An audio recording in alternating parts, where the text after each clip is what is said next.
এটা আছে সর্ষে, কাজু, কিশমিশ,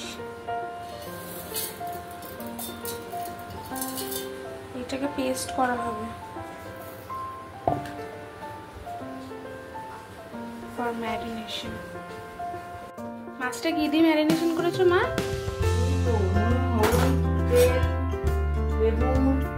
লেবুর রস, গোলমরিচ।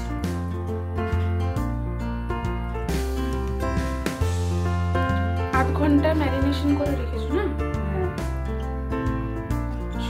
এবার পেস্টটা দিলাম। এবার পেস্টে আছে পোস্ত, রসুন, আদা।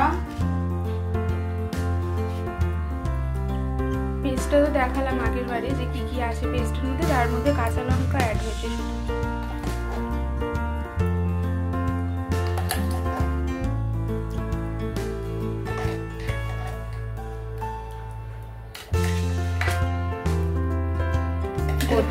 চিনির বদলে গুড় দিয়েছি আমরা। এটাকে ভালো করে মাখিয়ে নিতে হবে যাতে মশলাটা একদম ভিতরে অবধি ঢুকে যায়। গুড় দিয়েছি কারণ আমরা এখন গুড় ব্যবহার করি। বাবার সুগার, তার জন্য এখন সুগারের জন্য এখন গুড়ই ব্যবহার করা ভালো, সবাইকেই বলছি।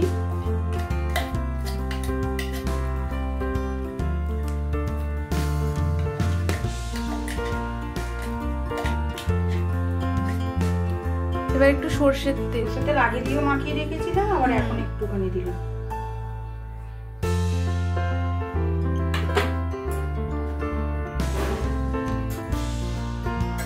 সরষের তেল দিয়ে এটাকে ভালোভাবে মেখে নেব। পাতুরের মেন হচ্ছে সরষের তেলের ঝাঁজ আর কাঁচা লঙ্কা।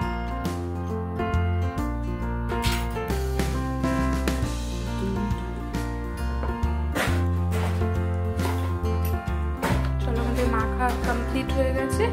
এটা 15 মিনিটের জন্য রেখে দিচ্ছি রেস্ট। কুমড়ো পাতা শুধু এই যে একটা একটা করে মাছ নিয়ে কুমড়ো পাতার মধ্যে রাখতে হবে। দেন একটু কাই, মানে যে ম্যারিনেটটা যেটা দিয়ে করা ছিল সর্ষে পেস্ট, ওইটা দিয়ে এটাকে মুড়তে হবে ভালো করে।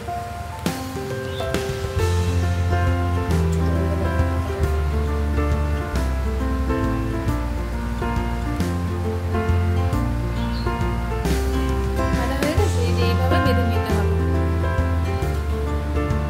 এইভাবে সবকটা বেঁধে নিয়ে তারপর দেখাচ্ছি। এই যে মাছ সব বাঁধা হয়ে গেছে, তারপরে আমি তেল বসিয়ে দিচ্ছি প্যানে। এবার তেলটা ভালো করে গরম হয়ে গেছে। এবার একটা একটা করে